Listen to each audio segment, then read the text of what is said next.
Time to start recording a new year of podcasts here in this studio. Zach, what are you doing up there, up on the higher level on that ladder? What are you doing up there? Oh, hey, Sandra. Whoa, look out! Oh, that just hit my head. Hey, Sandro, are you okay? That really hurt, actually. Yeah, I'm fine. I'm just gonna have a... Oh my god, sorry, I dropped this new device I'm working on your head. Let me pick this up. What is this? It looks like a gadget out of Rick and Morty. Yes, well, sort of. It would be similar because it's a time travel device, you see. A time travel device? Yes, it's to send us both back in time so we can actually go and watch the movies when they came out. Oh, that's a really good idea, because this whole time we've been struggling and buying, like, DVDs for movies that aren't available yet. If we go back to the time when the movies are actually showing, that's really smart. We'd be able to see them for a lot cheaper as well. Oh, absolutely. The exchange rate would be fantastic, and this is definitely the best use I can think of for a time machine. What year should we start with, then? Well, so my idea was that we'd go from 1920, and then we just keep doing years continuously till we get to some year. I don't know what would be. What about 1969? Oh, nice. I like that. That's a good idea. Yeah. All right, cool. All right, yeah. Now let's go. Boot it up, Doc. Let's head back to the past. Yeah, let's do that. All right, let me just do this. Oh, that's weird. Yep. That shouldn't be saying that reading. I think it got a little bunged up when I dropped it on your head there. Sandro! Sandro! No! Oh, no, I'll be disappeared! Back to the past without me! Oh, no! Going back to the past!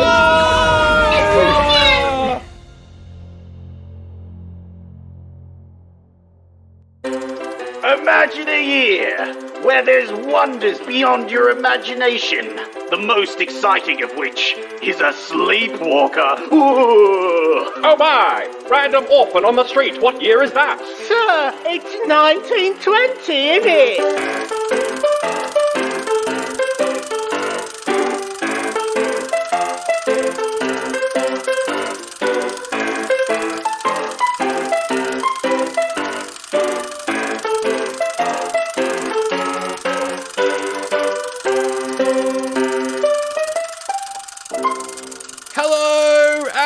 Welcome to Oldie But a Goodie. It's the first proper episode in our 5th season, looking back at really old movies, and why? Look at this! I have actually travelled back to 1920. That's right, I've ditched Zach. It's just me now. I'm here on the streets in 1920. I'm going to talk to the people of the times. Hello, you. Who are you? What's your name? What are you doing here? I look like a police officer. Oh, you're a police officer. Hello.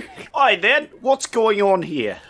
Oh, I'm doing a podcast, but you don't know what that is. It's sort of like the radio, but without music. Oh, that sounds suspicious. I do like the radio, though, but I've got my own invention. I'm taking it to get it patented right now. You've got an invention? Why? Do tell us what it is. Why are you talking all weird like? It's very concerning. Oh, it's my presenter voice. Yeah. That's real concerning anyway. Well, I've invented essentially the modern traffic light. You see, right now we only have a red and green system for our traffic lights, and that's causing a lot of accidents as people are not seeing the red light as it's coming in. So I've invented a yellow light that goes in the middle. Wait, you're a famous inventor, aren't you? Are you William Potts? Yes, I'm William Potts, inventor of the modern traffic light. I'm very happy with this invention because, you see, now that I've invented the yellow light, not a single person ever in the future will run through a red light.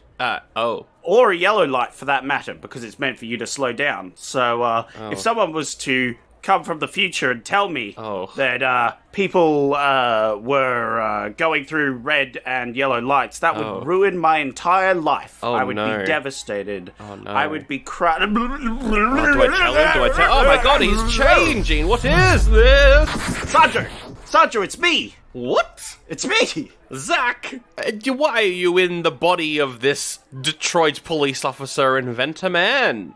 Well, I'm actually Zach, the ghost of future past.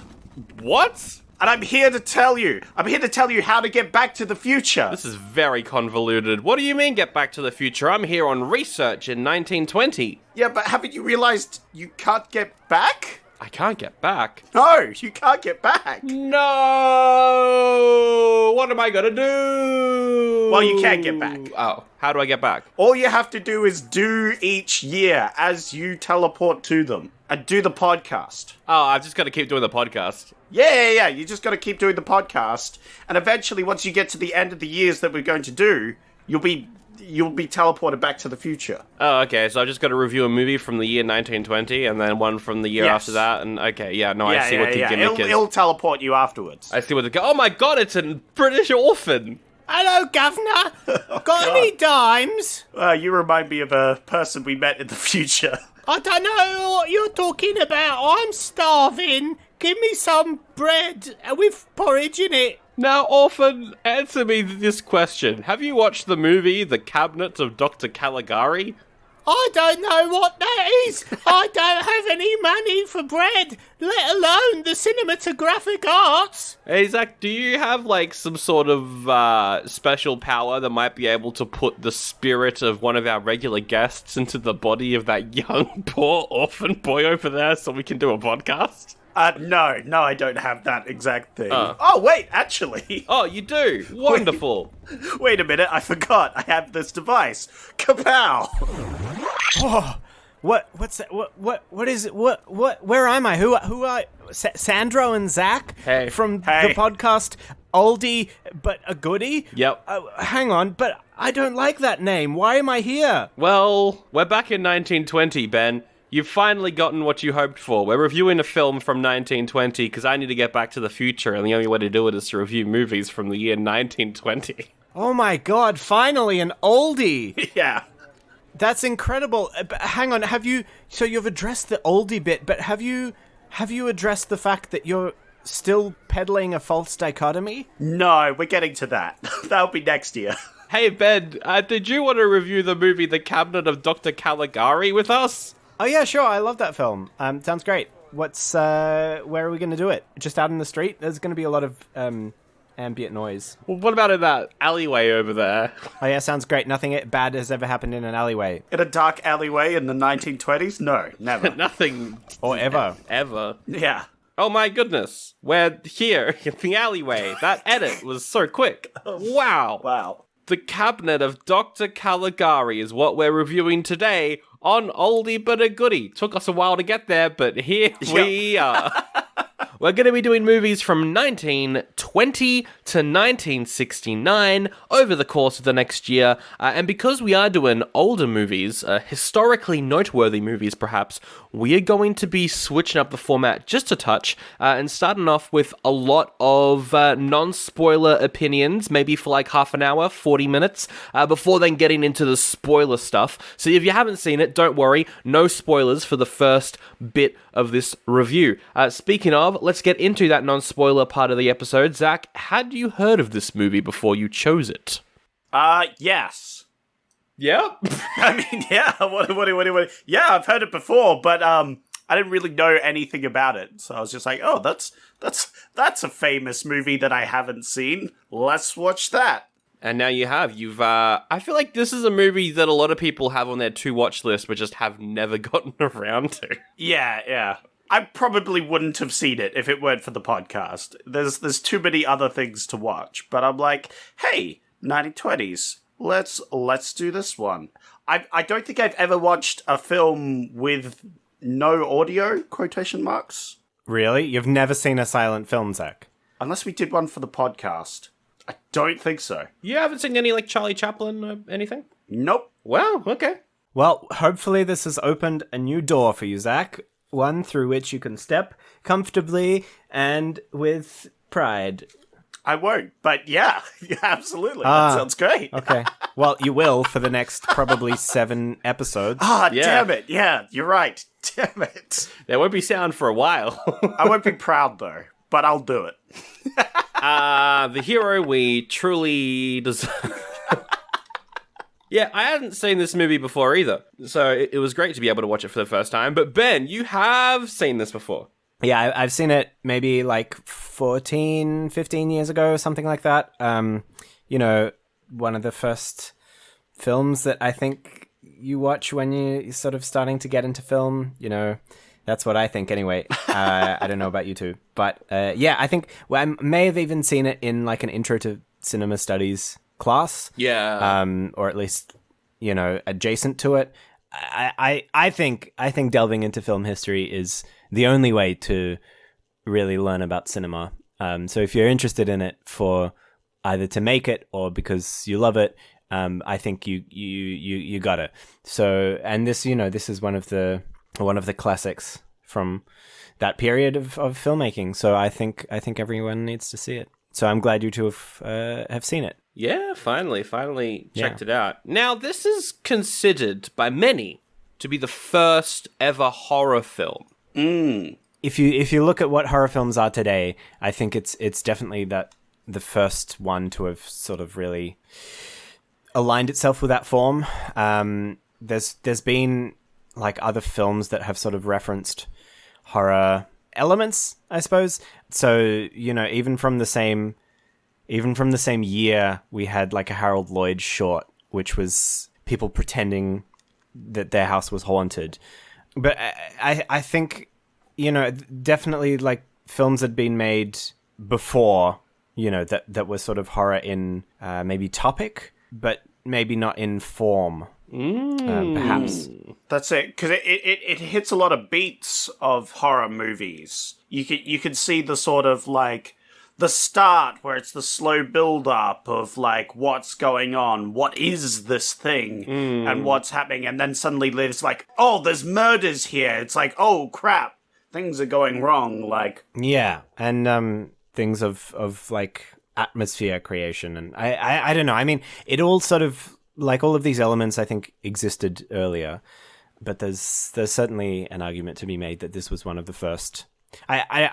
I don't know that it's worth saying the first, but it's certainly one of the first to sort of crystallize a lot of these elements together. Yeah, definitely one of the first. Yeah, that's probably a better way to put it than the first of all time, which, is probably not entirely true at all. But there are a few, like, the use of a frame story is quite noticeable. I think it's definitely one of the first big movies to ever have a frame story. Yeah. Zach, as a first-time watcher of a silent movie, how did you find that experience then? Because, it's all silent. There's a score, and that's it. I don't know if this is a controversial opinion, but it was different.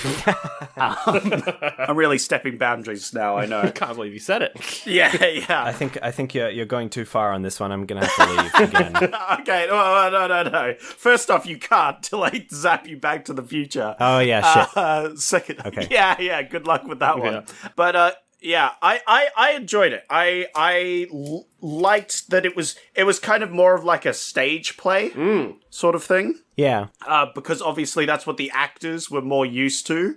They did the stage plays and other things, so they had very exaggerated movements, very wide expressions. Yeah, right up until the 50s, all the acting is going to be very stage playy. Yeah. I mean, even today, I think there's a lot of it. I think it's just that the theatricality has changed. Obviously, back then, we're not that far from, the birth of cinema as an art form or a medium. And so yes, the sort of two closest things to it with theater and photography, and so obviously a lot of theatricality is going to bleed over into it, including the set design and everything. Oh yeah, which we'll get to. But I think acting has never really swayed that far from theatricality. I think it's just that theatricality and what constitutes a theatrical acting style has changed. I also think that they should bring it back. I think people should act with their faces more. Yeah, well, that's the thing nowadays that they say is to act less with the face, because people can apply their own emotions on a less expressionless face. Which I think is bullshit. I think people need to open their eyes a bit more. Yeah. Both from an audience point of view and from an acting point of view. I think we need to bring back this heightened form. Yeah, I mean, some people are still doing it, like The Cage, obviously. A bunch of others. But Zach, with it being a silent film, one thing that that some people say, lesser individuals, is, oh, they're so Whoa. slow. The pacing of these silent movies is so slow it stops for a minute so you can read stuff. Did you find that at all, or were you pretty engaged all throughout? It was interesting because you see the characters talking and you have no idea what they're saying, and then it pops up with, obviously, the text of what they've just said. So it was... I was kind of sitting there watching them, sort of excitedly. I don't know if excited's with anticipation as to what they were about to say. Yeah, okay. I was curious. Each time they started talking on screen, I was like, "Ooh, what are they going to say? Yeah. What's the next plot development? I don't know." So I was actually kind of engaged because I was curious as to actually what they were going to say. And then, of course, it popped on screen and you can read it. But it was a bit jarring from the normal, hearing audio and just going on with it. But because of my curiosity, it did sort of carry me through those moments. It's not slow, it's like stop-starty. Yeah. Because of that, I feel. Yeah. But it wasn't that bad. I was intrigued. I was intrigued for most of the film, and my curiosity certainly carried me through. Although sometimes I think they talked and then they didn't have a pop-up for the audio, like what they said. That happened a few And times. that annoyed me because I wanted to know what they said, but I sort of got it from context clues as to what they were talking about. Exactly. And I think as a purely visual medium in that regard, all of the communication has to be done through the image. And so everything is either contextually there, things like you don't have to know that what the person says to call someone else over. You know that that's what they're doing. Yeah. Right. It's sort of, in that regard, it's more action based rather than text based, and the text that comes in is actions or it's emotions, and that is what it is because everything is there. Like they have no other choice but to tell you through the image of what it is. So I'm glad that you sort of got that, because it can be a bit confronting if you don't know that that's what's coming. Yeah, I was in two minds. On one hand, I wanted to know what they said, and I was annoyed that they didn't pop up. On the other mind, I appreciated that for minor actions like calling someone over, they could just have a hand gesture or whatever, and they don't need to put that on, because that would have made it more jarring. Every single word had to have its own pop-up on the screen. No, obviously you're going to cut out some things and just keep going on with the film. So I appreciated that. But at the same time, what did they say? I don't know. Yeah. Well, you don't need to, I guess, is the thing. No, you don't need to. You don't need to. But I'm a curious boy. I want to know. Yeah, it's a relatively simple story that you're not missing a whole lot of plot details. But yeah, I guess there's for a very long time I had no idea what one character was called, because no pop-up would ever show up when they were talking to her. I was like, what's her name? But yeah. Yeah. Well, that's the thing, that it's only the stuff that you need to know which is told to you, or which is shown to you in text. So in that regard, I think it's, I feel like even modern films have a lot to learn. Like if you imagine a sort of modern contemporary film, sound film that followed the kind of intertitle structure of a silent film, I feel like you'd get quite a lot more powerful imagery, because you would be forced to condense everything that you need to say into an image rather than into people talking back and forth. No, I like it when movies talk down to me every 3 seconds. That's what I want. I love American cinema. I mean, what? I mean, yeah, look, to be fair, this film also had quite a lot of sort of, revelations that were then explaining the plot, but the way that it conveyed it, even if it was obvious, it was still done through imagery. Yeah, I think it's really interesting seeing what your thoughts are, Zach, because I've been watching, I think maybe even the first time I ever went to a cinema was with the parents. We went and saw like a whole bunch of like silent slapstick movies with like some guy on the piano playing along, and that was great. So I've always kind of had these sort of films. I must have seen some sort of thing back in my childhood. I probably saw some Charlie Chaplin or some sort of slapstick comedy thing, but other than that, like in living memory, I can't remember seeing one. So I've seen a lot of Mr. Bean. Does that count? Kinda, Sort of. I mean, I'd say it's kind of silent-ish. Yeah. You briefly mentioned, and we will get into some spoilers a bit later on, but you briefly mentioned, Ben, the visuals of this movie. A lot of people in the Letterboxd reviews, I was briefly skimming through them, as I usually do, and everyone was like, Tim Burton's whole career is based off this movie. And yeah, it is very, like, weird angle. He did see this film and make it his entire personality, didn't he? So many like weird angles and shapes and like dark eyeshadow and all that sort of stuff. It looks amazing, and also the quality of the copy that I watched was incredible as well. It looked fantastic. Barely any grain to be seen. Yeah, it was a good restoration. I think in the version I watched, there were some details about the restoration, which included the fact that they essentially cobbled this film together from several different sources. Yeah. But yeah, I think they did a great job. Yeah, no, I certainly, that was one of the other things I enjoyed about this movie was the theatrical sets. These large sort of painted, very, very, in some places, ominous. Yeah. And spooky atmospheric sets. They were very cool. I was like, this is pretty neat. I like it. Along with the like theatrical stage acting, it was like I was almost in a theatrical piece, and it was pretty good. I liked it a lot. All the sets are just beautiful to look at. I love whenever we're in the streets, all the buildings are all like weird angles and the windows are all like stilted. And I'm like, how does anyone live in there? I don't understand. But also it's great to look at.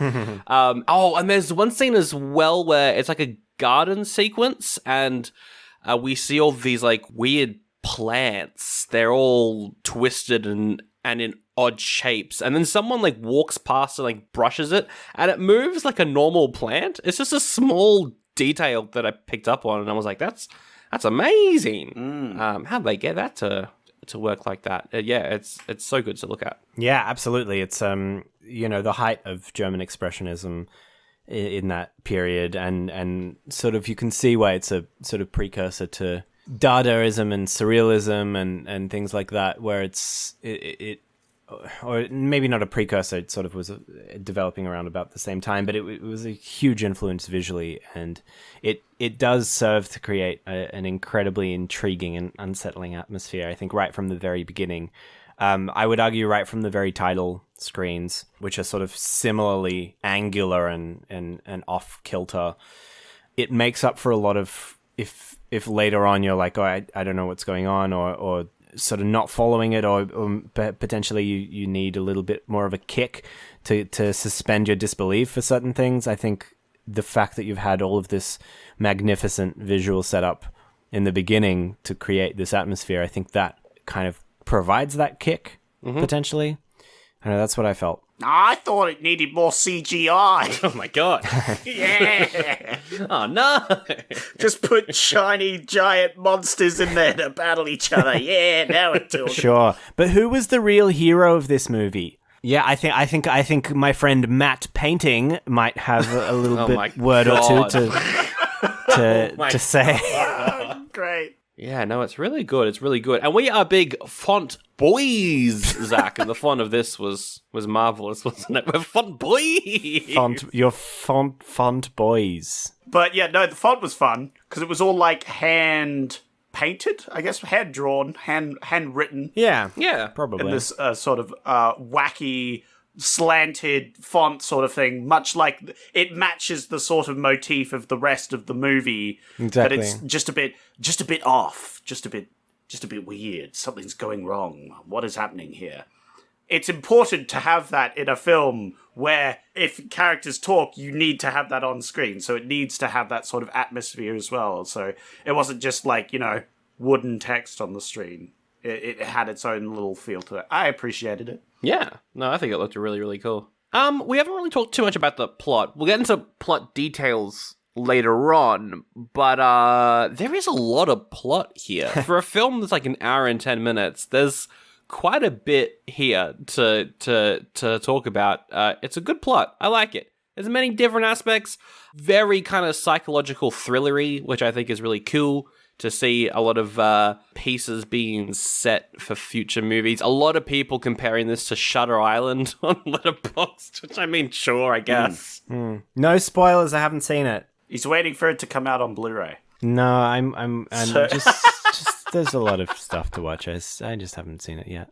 Yeah, no, I liked the plot. I think there's one bit that, it's an old film, so in that sense, I wouldn't say aged poorly. It's just it's aged compared to a lot of other films. Yeah, that's a fair point. But that's just because of how old it is at this point. At the time of release, it probably would have been certainly more impactful. Yeah, well, that's the way that stories are. They grow and grow and grow over time. So, yes. Hey, it's the first one. Like, it's going to be a little bit light compared to what you're used to now. Yeah, but it was still fun.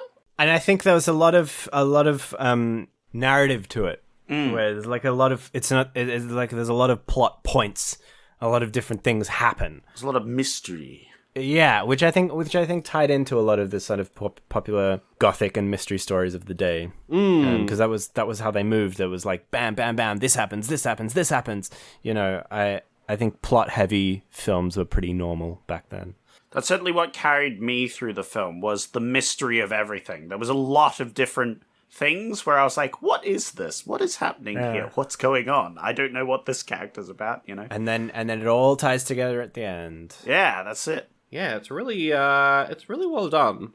It definitely helps carry you through, and yeah, like it keeps you a lot more engaged than I think some plot-heavy movies from around this period are content to do as well. Yeah. I mean, it can potentially get overwhelming because you're like, all right, now what? But I think this film balances it quite well. Again, particularly with the visuals. Yeah, you're like everything is so out of place, or it makes you feel kind of out of place that you sort of need to keep up. Do we rate it? I guess we rate it halfway through. If our new format is, hey, these movies that we're doing are pretty good, so you should probably watch them, so we'll do spoiler-free reviews then and spoiler-heavy reviews, I guess that means we've got to rate it halfway through the episode, so that's fun. Zach, is this an oldie or a goodie, or is it something better, or is it something worse? It's pretty boring, pretty trash. Oh, no! Never watch it. Wow, that sure sounds different to what you have just been saying. But you see, Ben, it was for comedic effect. Oh my god. God damn it, I famously don't understand that. I enjoyed it. I had fun. I like stage plays, so this is very... I felt that stage play energy, you know? Yeah. And I was like, yeah, I'm on board with this. So I'll give it a goodie. Why not? A goodie from Zach. There we go. Yeah, I'm gonna give this a solid goodie too. I think, yeah, it's really, really solid. As Ben said, if you are a fan of film, if you're a film bro, like the three of us, Jeez, no, I refuse to be, even for comedic effect, I refuse to be branded such. I hate it. I hate that this year is gonna make us, make people think that we're film bros. What'd you think of the movie, bruh? Oh, bro, it was totally, slow and boring. No, I can't do it. Hey, I gotta go suddenly. Oh, no. Ben, what are you gonna rate it? I'm rating it an oldie and a goodie. Oh, my God. Whoa! I knew he was gonna do it. I knew it. That's fine. I'm happy to be predictable in the moments where I'm right. What a mad lad. I mean, he's right. It's 103 years old, or at least it will turn 103 later in the year. I think that's definitely... Look, I still don't know exactly where the threshold for oldie and not oldie is, but this is firmly in the oldie section. Very I good. think. Very good. So I think it's an oldie and a goodie. In fact, all of the films, maybe not the ones towards the end, but all of the films that you're talking about in this Sears podcast are going to be oldies automatically. So you need to find a secondary rating system, my friends. I disagree. You need to call them goodies or not goodies. We need to fix our garbage rating system. I refuse. You need to fix your podcast. You need to fix your lives, boys. Oh, no. Oh, no. Anyway, this is, it's a hallmark of silent cinema. It's a hallmark of cinema in general. It's hugely influential. It's very entertaining, expressive, and impressive. So, yeah, it's an oldie and a goodie. Yes, my recommendations are, if you're a fan of Tim Burton but want something that's actually art, check this out. Wait, if you hey, that's mean. He's got some really good stuff. That's mean. I admit that I'm wrong. If you're a fan of David Lynch but want a plot that you can follow, check this out. Then what is wrong with you? Why would you? What's the? If you're a fan of M. Night Shyamalan, oh God, I mean, true. If you're a fan of Guillermo del Toro but want, If you're a fan of movies, watch this movie. Good Lord! All right, pretty much. On. There we go. Zach has nailed it. I'm sorry, Tim Burton. I didn't mean to be so mean. Wait, so you like concerts, podcasts, and music, and you don't listen to Concerts That Made Us podcast? Oh man, you're missing out. You've got to head over there straight away. They have interviews with the best up-and-coming bands, as well as some famous ones thrown in the mix too. And don't even get me started on the concert stories. Oh man, are they wild. That's Concerts That Made Us podcast. New episodes every Thursday on all podcast players. Howdy, it's me, Selly McSeller. Do you like the podcast you're listening to right now? Do you want to find a way to support the hosts? Well, you can. Go to patreon.com/oldiebuddygoodypod and chuck in some money. You can get rewards like ad-free and early episodes for $1 a month. And for $5 a month, you get access to all of the bonus stuff. There's bonus episodes at the wazoo. We got an ongoing series about Friday the 13th. We've got series on Nicolas Cage and Police Academy. We've got alternate options that didn't make it into the show. And we've got stuff voted on by you listeners. Sandra and Zach have hired me to do this ad read every single week because they can't be bothered plugging the Patreon themselves. So I'm gonna do it. I'm Seller McSeller. Patreon.com/oldiebuddygoodypod. That's where you go. I'm an American. Yeehaw! Woo!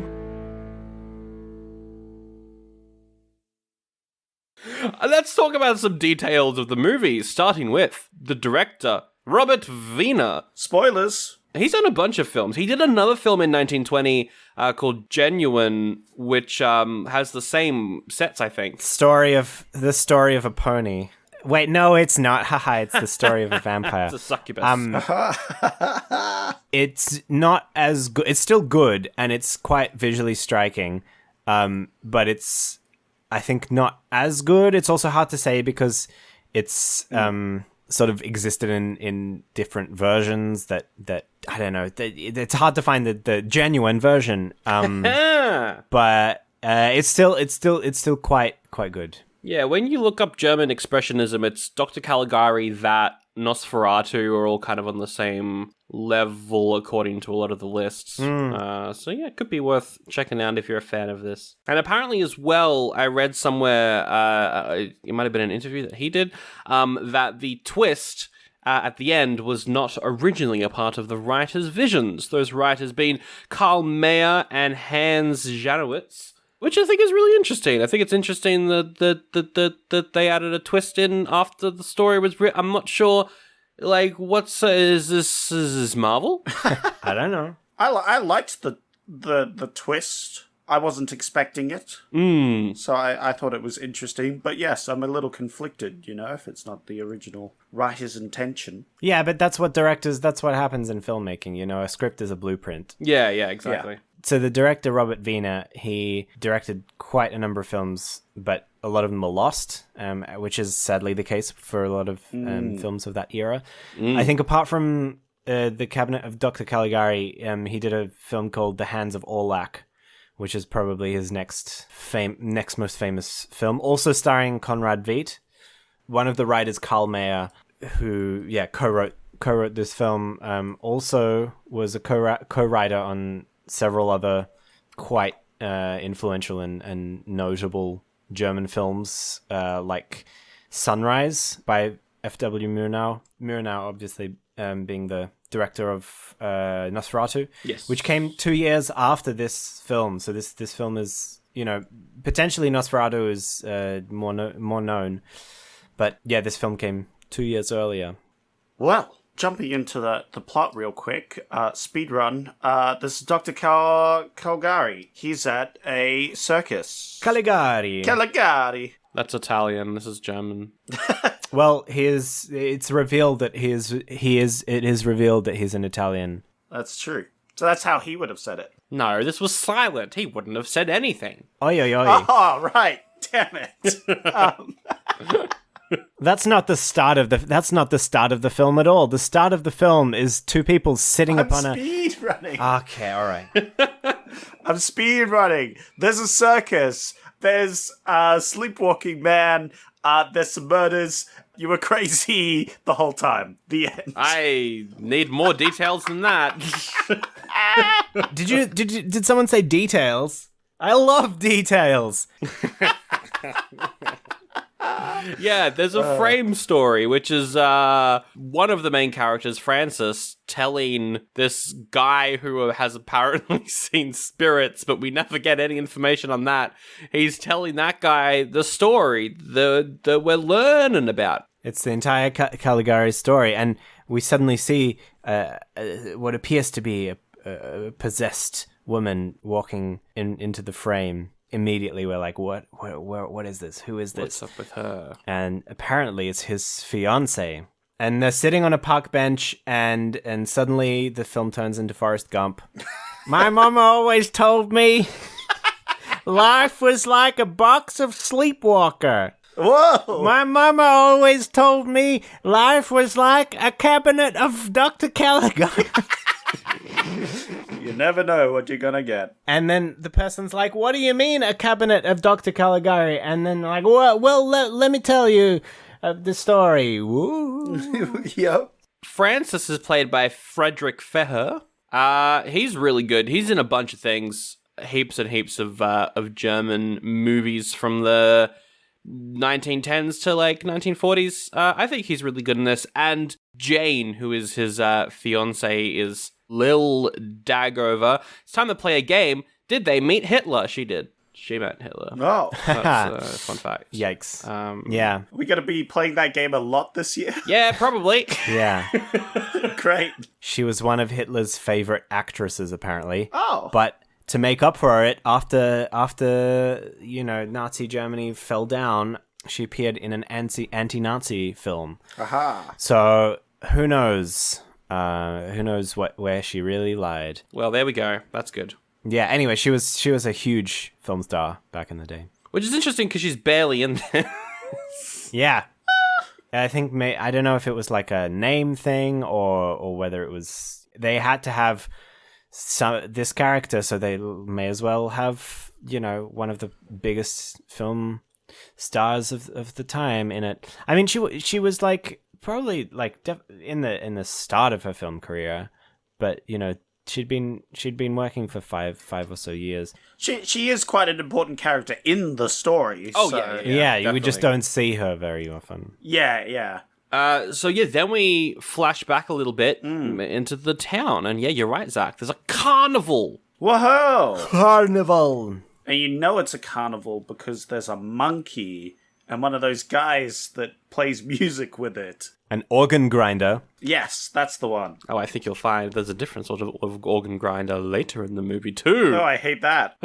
Murders. Oh, murders, right. Yeah, I was thinking of something different. I was like, when was that in the film? Francis and Alan are like, we're going to go to the carnival and see stuff. Yeah, just two pals hanging out at the carnival. Hell yeah, the boys. Two best friends hanging out in the carnival, Asking about when they'll die. 6 feet apart because they're not gay. Yeah. Is a reference to a vine.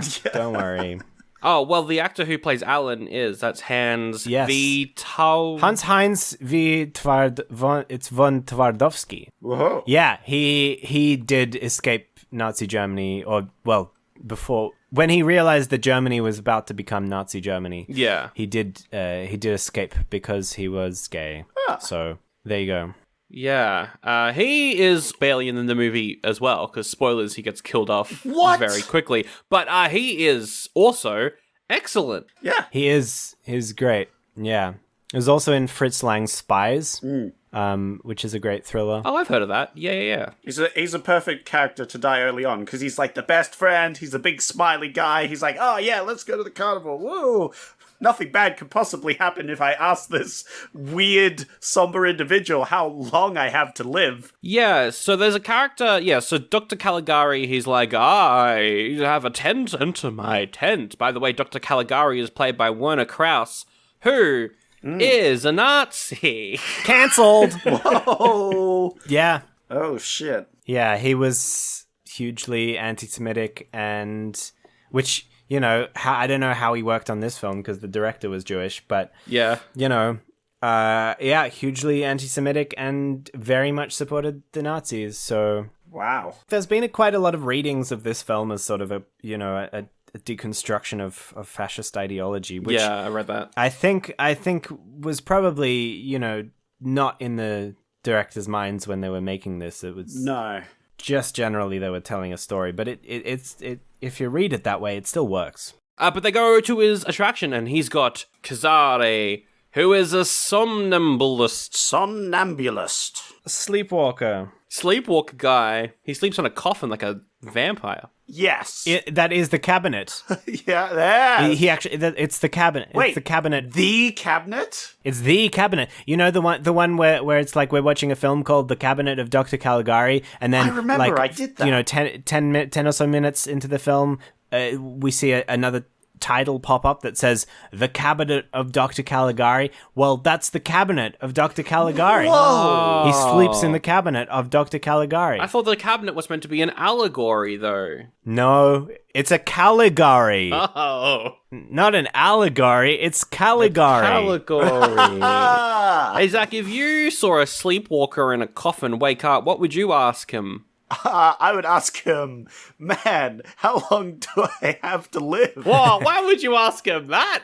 I don't know. That seems like a dumb question because I don't want to know when I'll die because that seems like if I know when I'm going to die, do I take steps to prevent it? And then will that cause myself to die because I've taken steps to prevent It's it? a self-fulfilling prophecy. It's a self-fulfilling prophecy, so I don't want to cause my own death. But Alan's like, how long do I have left to live? And the guy's like, you're gonna die at dawn. I mean, let's be honest. This guy was always like he was quite a dramatic man. yeah. You know, even before he asked this question, you could tell this is a drama magnet.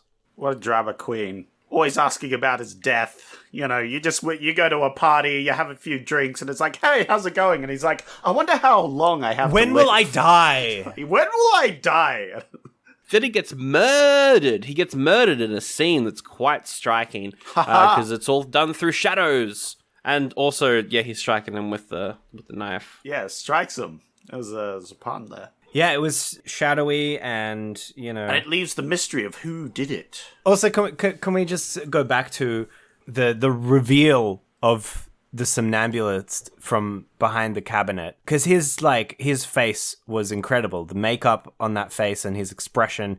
Conrad Veidt is, I don't know, he's one of the greatest. Oh, he is. I mean, like Casablanca is like he's great in that. Oh, yeah. The Man Who Laughs. So many good things. Yeah, he's a huge star. Very great actor. Yeah, he's tremendous, and he proves his worth in this, you know, completely silent, wide-eyed role. I think it's, you know, he's fantastic. I was definitely bemused at first when they said, "Oh, it's a sleepwalker," as like a horrifying thing. But the sleepwalker can see the future. and is also kind of like a crazy murderer. So there is a bit more, spookiness to this. It's more than just a sleepwalker. Yeah. Yeah. Exactly. But I was bemused. I'm like, yes, very spooky. A sleepwalker. So he sleeps in that in the cabinet of Dr. Caligari all day, roams at night and murders. Yeah, I was confused if he was like, was he technically like had he been asleep always? Like, because later on when they bring him to the spoiler. Anyway, or are we in spoiler territory? We're in now? spoilers. We are in spoiler. Go.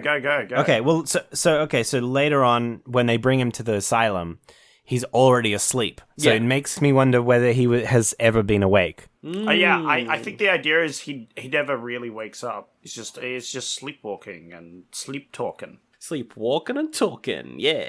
Sleepwalking and talking, my boy. That's it. Yeah, no, I think the idea is he's never ever been awake, which is what's so strange. They're looking into Alan's death. It's quite a lengthy sequence of investigations. They arrest one guy who runs into some lady's house with a knife. It's a red herring. Yeah, I like the sort of red herring. Copycat murder. Yeah. Well, it makes sense. If you want to murder something and there's a murderer going around, it's the best time because, you could just frame it as one of their murders. That's right. Yeah. They get arrested because they're doing a lot more murders, so they have a higher chance of getting arrested. And they go, oh, it was this murderer over here as well. That's one of his. And then you go scot-free. It's a foolproof plan. Nothing could go wrong unless you get caught in the middle of trying to stab someone. Unless you get caught immediately after. Yeah. That would be bad. But yeah, this was one of the moments where they had a lot of talking, but no actual text goes on the screen. Yeah. But it's quite obvious what they're saying, because there's like a whole bunch of like policemen wagging their finger at this disheveled man. And then the policeman takes the knife and says, yes, this is a knife. Yes, you did the stabbings. Yes, I see. And he shakes, it's like stabbing. Yeah. And I'm like, I think they're accusing this guy of murder. Yeah. I love silent movie acting like that. It's great fun. Yeah. You know exactly what's going on, but when you actually think about how they acted that out, you're like, that must have felt silly. Yes. Yeah. Which is great. But that night, Francis is like, I'm going to go sneak on Caligari. And he sees Caligari in the cabinet, and inside the cabinet, the guy is sleeping. And he's like, the guy is sleeping. But we see that the guy is not sleeping, because he goes into Jane's house, and he takes her away to the rooftops and runs around. Wait, hang on. Oh, wow, that was already so quick. Okay. We've gone through the whole film. There's not much that happens between. That's true. There's not a whole lot that happens. That's true.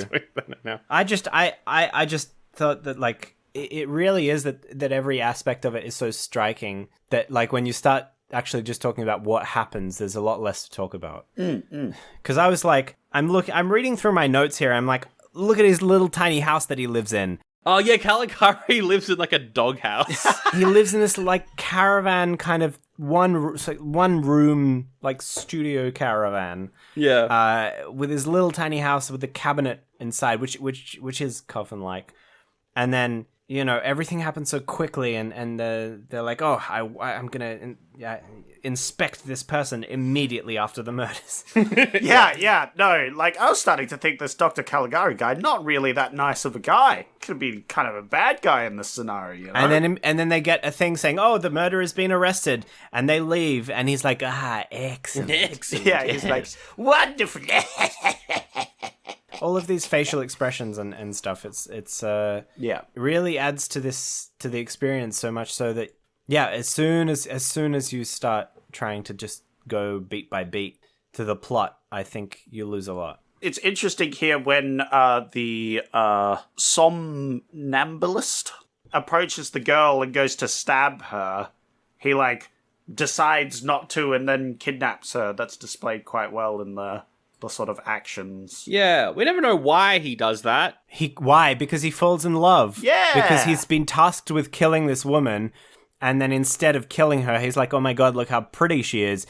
I am now sleepwalking. I'm now sleep-loving. And Me too, man. He's like, I must carry her away. and takes her away through the streets. This scene is just great as they're running around and people are chasing them. It looks very nice. This film is so like focused on these individuals and these big sets and stuff that I think it sometimes gets overlooked that the crowd scenes are really well shot as well. Yeah. Oh, definitely. There's a great shot where they're on the bridge and he's just dropped her and he runs away, and then the crowd catches up and there's just this like narrow bridge and this crowd like filing through it, and they leave and then they carry her body away, and it's just like that was really well blocked. Yeah. I liked them looking off into the distance when he's like first carrying her away, and they're like looking off into the distance and they can see him running away on the stage set where he's sort of climbing up this thing. Yeah, that's one of the iconic images of this film. I think those, angular chimneys and the jagged, paths and everything. It's pretty good. There's a lot of depth too. Like he gets all the way back there as well. Yeah. The depth is really good. This was shot entirely in studio. So I think the fact that they like everything's artificial, everything's constructed. Wait, this didn't really happen? No, they What? they actually built this entire film, and then it's actually not a documentary, Zach. Oh my god. I thought it was... that's a big relief. Yeah, yeah. Yeah, Zach, if this was a documentary, they'd be talking. Oh, that's true. So that's how you can tell. Yeah, that's the one thing that's happened in documentaries is people talk. All film documentaries have talking in them. Yep. And the ones that don't have talking in them are fake. That's true. So then the sleepwalker dies. He just collapses and dies. Collapses in this like incredible glade of trees. I love those trees. I think they're fantastic. And Francis is like, what do you mean he took Jane and was running through the street? That doesn't make any sense because I was watching him sleep. Yeah. I was watching him sleep the entire time, and then they go into Dr. Caligari's house or the police and are like, what's going on in here? Oh my goodness, it was a dummy that was sleeping. Yeah. That must have been a very realistic... I loved it. I was like, what a twist!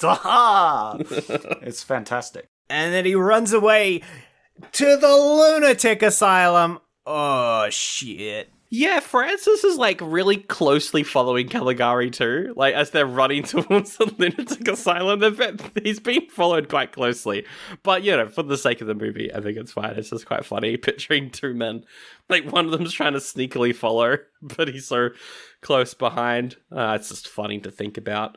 Anyway, they go to the asylum and Caligari's the director of the asylum. And then they're like, let's look at his books on his table. The history book about where we read the entire plot of the film told again. Yeah. As if it had been happened in history at some point in history. It's like there was a man named Caligari and he went mad and he had a sleepwalker called Cesare in Italy and in the 18th century, and he was terrorizing villages. And then we find his diary, and then in the diary we have flashbacks. Whoa! And then we find out that he is as the director of the insane asylum. An actual somnambulist got admitted, and then he was like, finally, I can recreate this historical madman. All the crimes, I can do it. All the crimes. He's like, oh my god, this is too perfect. And then he staggers outside and he goes mad.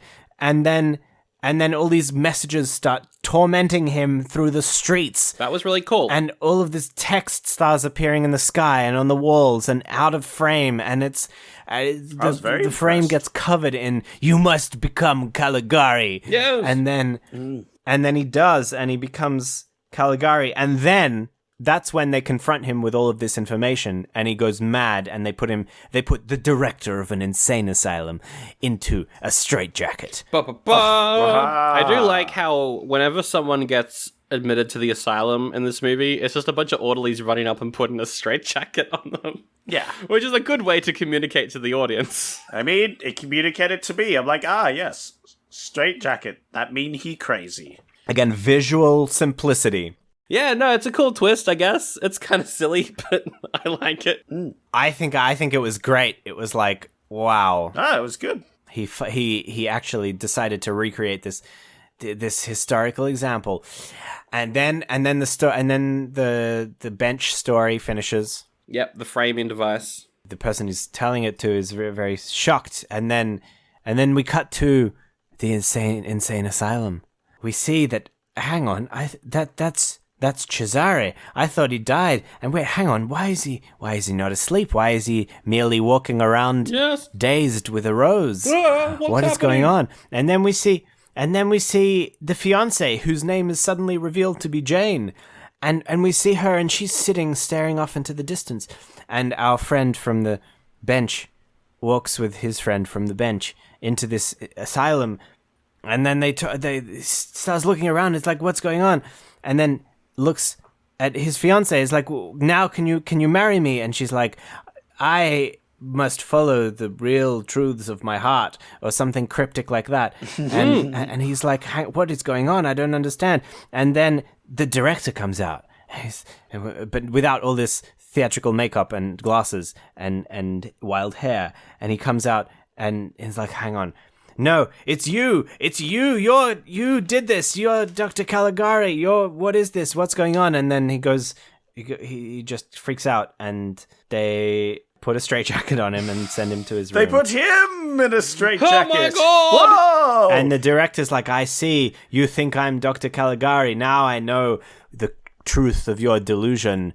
Maybe now I can cure you. Ba, ba, ba. As if to signify that maybe he is.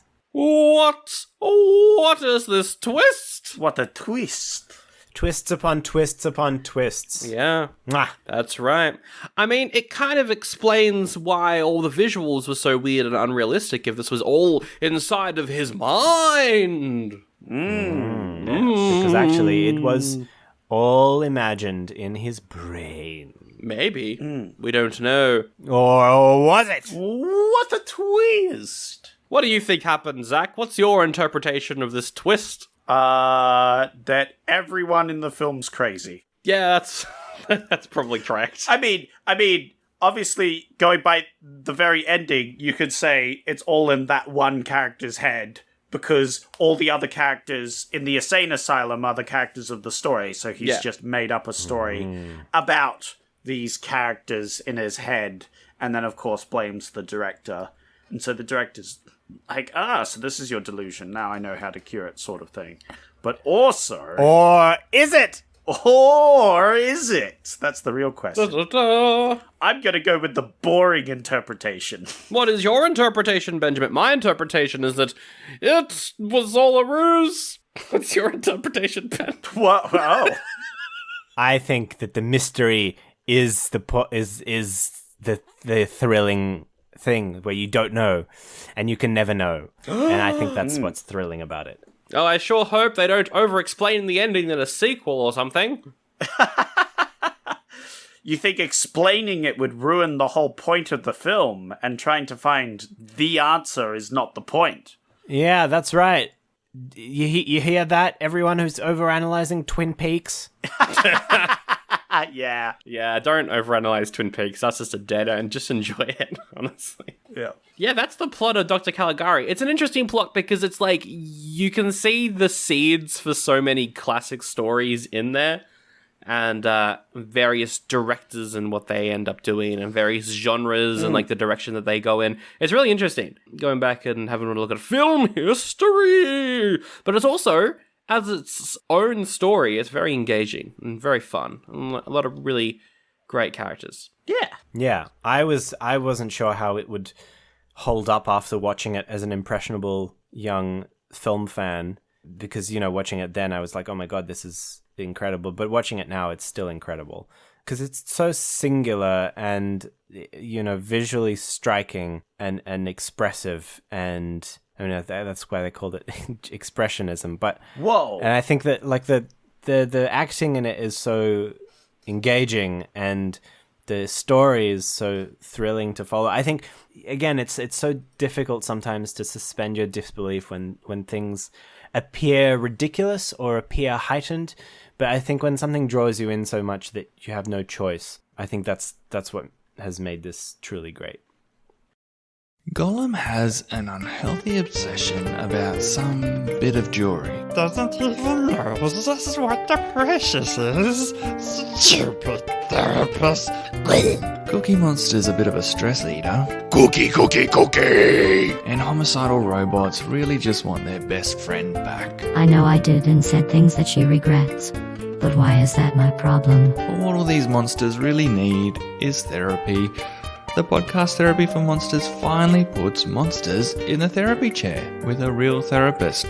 Me, Tim, your friendly neighborhood therapist. If you'd like to learn a bit and laugh a bit, check out Therapy for Monsters on your favorite podcast app. That's Not Canon Productions podcast. There's various follow-ups as well. I'm going to talk about them, but have you seen any of the other versions of this movie? No. So I think there's two fairly, I'm not going to say well-known, but like the two main established kind of versions / follow-ups to this are a semi-pornographic film from 1989 called Dr. Caligari. Yeah, that's from the late 80s. It's like a quasi-sequel, so it's not really a sequel. Yeah. I think it's the granddaughter of the original Dr. Caligari is doing, like, weird sexy experiments or something. Yeah, she has a sex asylum, I think. Oh, one of those. Apparently it was sometimes called Dr. Caligari 3000. Yes. Yes. It is, I would say it's a cult film of cult films. Like, it's, Oh my god. She does her experiments at the CIA, the Caligari Insane Asylum. There you go.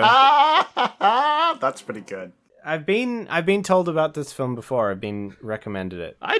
Honestly, I would watch it. It might be good. I don't know. And then there's another experimental sort of remake where I guess the remake is kind of part of the experiment, where they got some of the stills from this film and then green screened them into a new footage. Yeah, that's from 2005. I think Doug Jones plays the sleepwalker. Doug Jones is the somnambulist, yeah. Yeah, it was all filmed on a green screen. I don't know if that's available anywhere because it's like a independent thing. Oh, it is on DVD, but yeah, people don't really like that one. Yeah.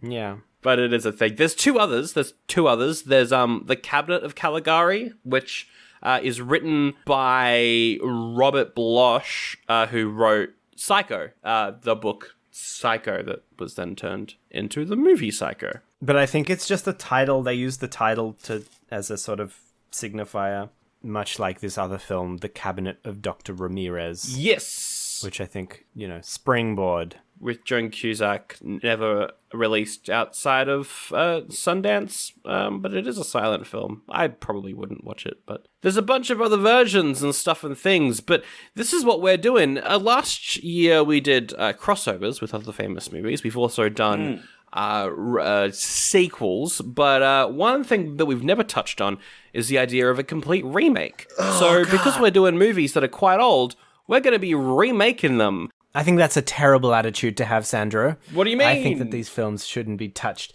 I think that you're forcing the idea of remake culture into anyway. Zach, your follow-up argument? My follow-up argument is I agree with Ben, but oh no, yeah, because I fucking hate remakes. I'm doing a joke argument based on my real opinion. Yeah, I would hate for any of these films that we're going to come up with this year to be made. Yeah, no, great. I hate the idea of remakes, but money though. Yeah, money. Yeah, let's make some money. Let's make a remake. Let's lots of money. Yeah. Because we're greedy Hollywood executives, and all we want is money. We don't care about art. So we're gonna come up with like the director, who we would recast, any plot changes we might make, all that good stuff. Zach, because you picked this, what's your first thoughts? How would you approach a remake of this? Off podcast, you mentioned it, but Danny DeVito as Dr. Caligari is a match made in heaven. Sure.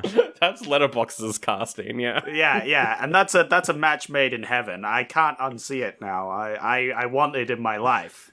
And that's the only reason I want this to be remade, so I can see Danny DeVito as Dr. Caligari. That'd be pretty good. Or kind of coming full circle with him in like One Flew Over the Cuckoo's Nest as like his first big film role. Yeah. Set in a mental asylum. That would be pretty great. I'd love to see that. I don't know much else. My other thoughts, like who would be good playing the somnambulist?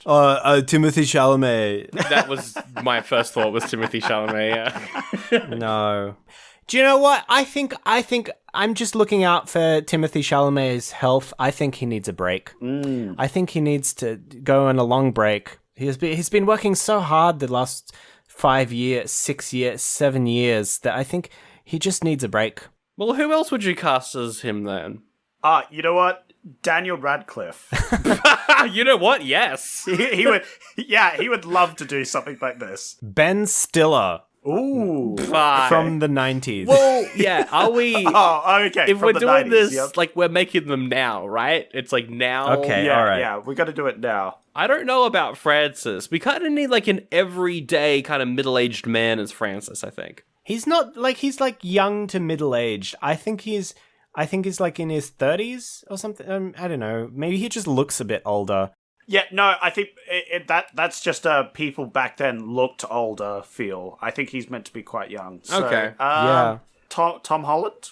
That's too young, though, isn't it? I know. But I'm kind of shrugging here. I'm like, I don't know. He's popular at the moment. I mean, we could go Robert Pattinson. No, he's the somnambulist. I think Daniel Radcliffe is the guy that dies at the start. Daniel Radcliffe is Oh, Alan. that would be pretty good. All right, yeah.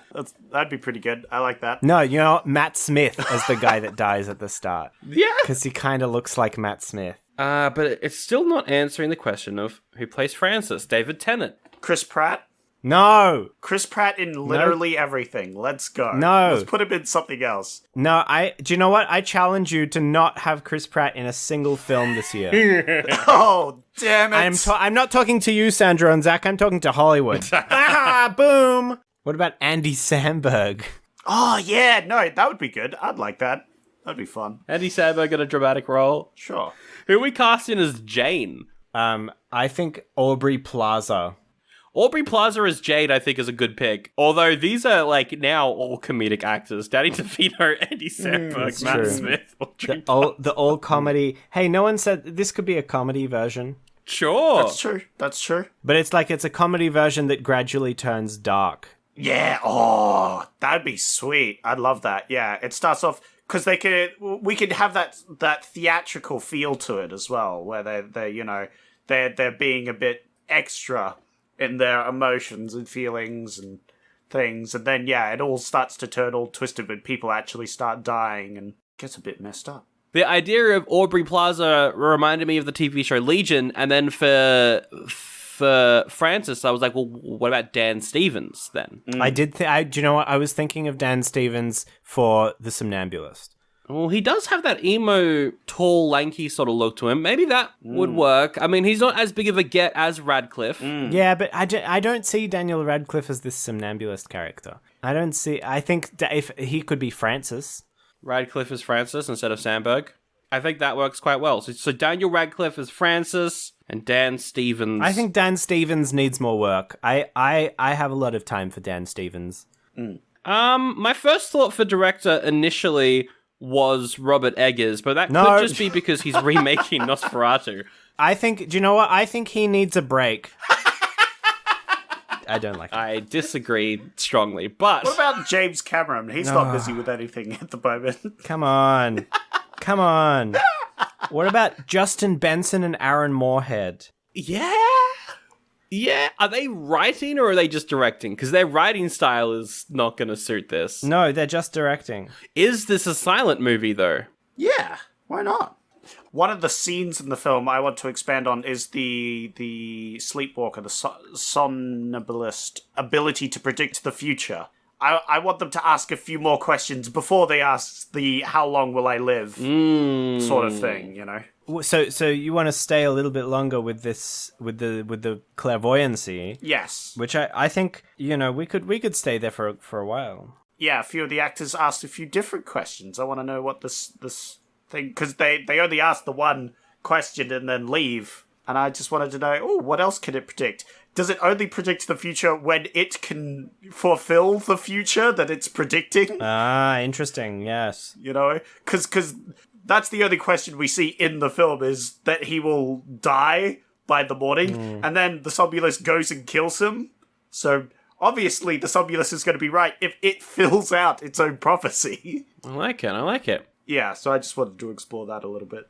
I think that works well. I think I would like some more of the flashback too. The flashback's a bit longer, where we see Caligari turning. Maybe this version of Caligari sees the movie The Cabinet of Dr. Caligari, and it's like, I'm going to recreate that. Yeah, that's funny. Instead of a historical book. Yeah, we could say it's a historical movie. Yeah. I think I would include more of Jane. Yeah. I think that's a good that idea. there's more that she could do. She could be part of solving the mystery as well. And kind of add more uncertainty in that regard. But, Yeah. I'd like to see some things as to why the characters, like each other. Because at the start, you see these two friends, and they go, hey, we both like this girl. We should make a pact, she can choose either one of us, but we'll still stay friends afterwards, that sort of thing. And not much comes of that for the rest of it. I'd like to see, why they both like her. What does she do? Maybe she can also be, maybe she's the only one who's, this is a terrible trope that I'm dipping into, but maybe she's the only one who's nice to the somnambulist. Oh, yeah. A bit more. That's a trope. A bit more of a reason for him not to kill her. That's a good one. Yeah. I think that works. rather than just she looks pretty when she sleeps. Yeah. I think that one might not have aged quite as well. Hey, look, he's here's the thing. He's also asleep. He could relate. The red herring guy as well. We could have a bit more there. A bit more of the murders. Yeah. I mean, do you know what? Like, for all of this, like, we could expand on this, we could expand on this. I think that one of the good things about this film is that we don't need to know in great detail. It has so much going on that almost creates the suspense itself. We don't need suspense in each one of the narrative plot points because we have the suspense in the story as a whole. Absolutely. This is just if we had to remake it rather than should we remake it, which is obviously no. You're right. But that's also saying that if you had to remake it, you would expand on everything, which I don't necessarily think you have to do. Well, a shot-by-shot remake is kind of boring, though, isn't it? A shot-by-shot remake would be dumb, and we shouldn't make that, obviously. But then just watch the other film. No, we would have to do something different with it. And here we go. We've got Aaron Moorhead and Justin Benson of Moon Knight fame. And other things that are really good. Come on. Come on. Like The Endless, fucking incredible movie. Uncanny horror film directors Justin Benson and Aaron Moorhead of Resolution, Spring, and The Endless, and Synchronic, and Something in the Dirt fame, Justin Benson and Aaron Moorhead. Yeah. All right. Very good. All right. Well, that, I think, is the episode right there. Wham, bam, thank you, sis. I'm bringing it back. Stop with that. No, not this year. None of that. Ben, thank you so much for coming on. First pleasure. episode of the year. Do you have stuff to plug? Potentially by the time this episode comes out, I'll have finished editing my pilot. If not, keep an eye out for my pilot. It's called The Illustrious Fact Show. Oh, you're flying a plane called the Illustrious Fact Show plane? Is that what this is? Yes, that's right. It's the pilot. Yep. I created someone who flies planes. Oh, congratulations. I found a somnambulist, and then I programmed their mind to be intricately aware of aeroplane engineering and controls, despite having no prior knowledge of the act. So look out for that on YouTube, coming soon. Very cool. To a screen near you. Excellent. Links in the description to your websites and socials and all those things. Keep in touch. Yes, indeedy. Hey, we're on all the stuff too. At Oldie But a Goodie Pod on like everything. And there's Patreon. I think our review of Avatar 2 is out on Wednesday, so check that out. And a bunch of other stuff. Or shows all the time. Now, I've got to leave. I've got to go to the next year. I've got to go to 1921, and I think I've got to pick a movie from that year. Yeah, I can see the portal over there. It's opening up. Well, there's a lot of different films that came out in 1921, isn't there, Benjamin and Zachary? There sure are a lot of different films that came out in 1921. How did you, by the way, come up with choosing this one from the year 1920? Because there was several others you could have chosen. Which ones would you have looked at from 1920, Ben? Well, from the year 1920, I Caligari is it's a standout of the year. There were a lot of short films that were coming out this year, so I know that you're not talking about short films, but there was some great Buster Keaton, Harold Lloyd short films. But if you hadn't have done this film, you could have done. There were 2 Oscar Michaud films, Within Our Gates, and the one that I prefer, which is less known, Symbol of the Unconquered.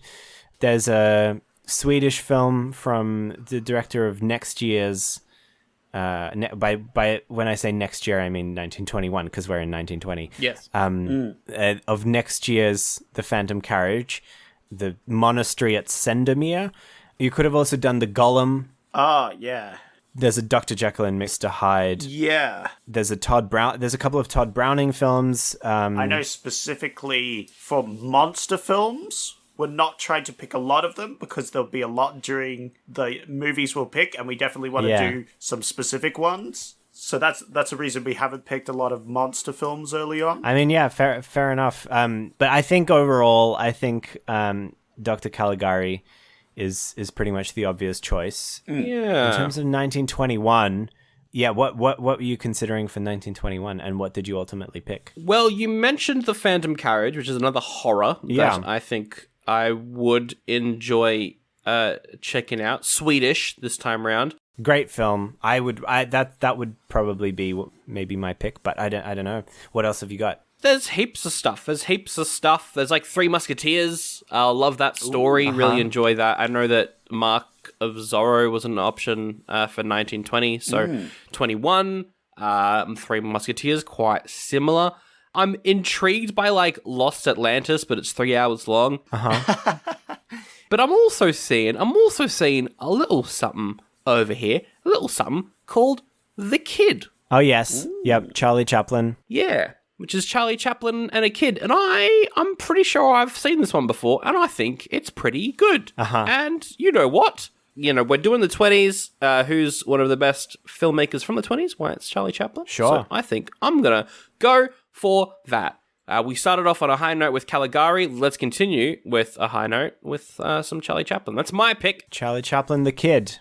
I don't know who this Charlie chap is, but he sounds pretty good. Why don't we do that? I've never heard of Charlie Chaplin before. Great. Yep. Wow. just playing into that stereotype that you've built over 3 years or 4 years of who you are, Zach. Complete ignorance. Yeah. Yeah. Absolutely. I've never seen a film before, actually. Whoa! This is the first time I've actually seen a film. Every time you just forget. Yeah. Well, I wish you luck with Charlie Chaplin and The Kid, because 1921. Yeah, there's some great stuff. That's some good stuff. Oh, there's an Italian sci-fi film called The Mechanical Man. There you go. Yeah. I was looking at The Mechanical Man. The Mechanical Man. Oh, it's. I think it's missing actually on closer inspection. Lost film. Yeah, this is the problem with a lot of these. A lot of the films from this year. A lot of stuff is missing. I will mention The Adventures of Tarzan. We'll be seeing a lot of that in the future, I know. Oh, there's so many Tarzan movies. Why are there so many Tarzan movies? There's some good Buster Keaton stuff too. The Haunted House. I think I've seen that one. Yeah, that's a good one. The Goat is an amazing one. The High Sign is quite funny. The Boat. Buster Keaton, The Boat. The Boat and the Goat. The Boat and the... I've definitely seen The Boat before. That's a good one. Oh, Hamlet. There's so many to pick from. But yes, I will go for Charlie Chaplin the Kid. I want to get some Charlie Chaplin in. Nice and early. Oh my, it's a portal. Yes. It's just over there down the street. Is that where I go to enter 1921, Zach? No, there's one to the left of it. That's the one. Don't go in that one you're looking at. It's the other one. Oh, where does that one lead to? That one's for Ben, so he can go back to the future. Oh, I see. Yeah. Thank you. I was really... I didn't want to be stuck in 1920 for my whole life because there's some bad things coming up. Yeah. Well, who knows where your adventures will take you. Who knows? Until then... Fare thee well, Ben. Farewell, Benjamin. Leave the body of this young orphan boy and be free. Bye. Oh my gosh, what happened there? I felt out of sorts for a good 2 hours there. What's going on? Does anybody have any money for bread? Hey, I never did get your name, young kid. What's your name? My name, my parents never gave me a name because I don't know who they are because I'm an orphan. That is a fair point. So people just call me, hey you, hey boy. Because you're on your own, young kid, instead of calling you Hey You, I'm going to give you an actual name. Your name will be Hey Solo. Hey, so I don't know what those words mean because I never had no proper education and things. I feel bad. I should give the kid something. Here, have some candy. Wow. Here's an iPhone. Wow. This will severely damage my brain sockets and my sugar levels. Thank you for these gifts. I am forever in your debt. Here, I'll follow you around in through the portal in every episode. Oh no! No, quick run!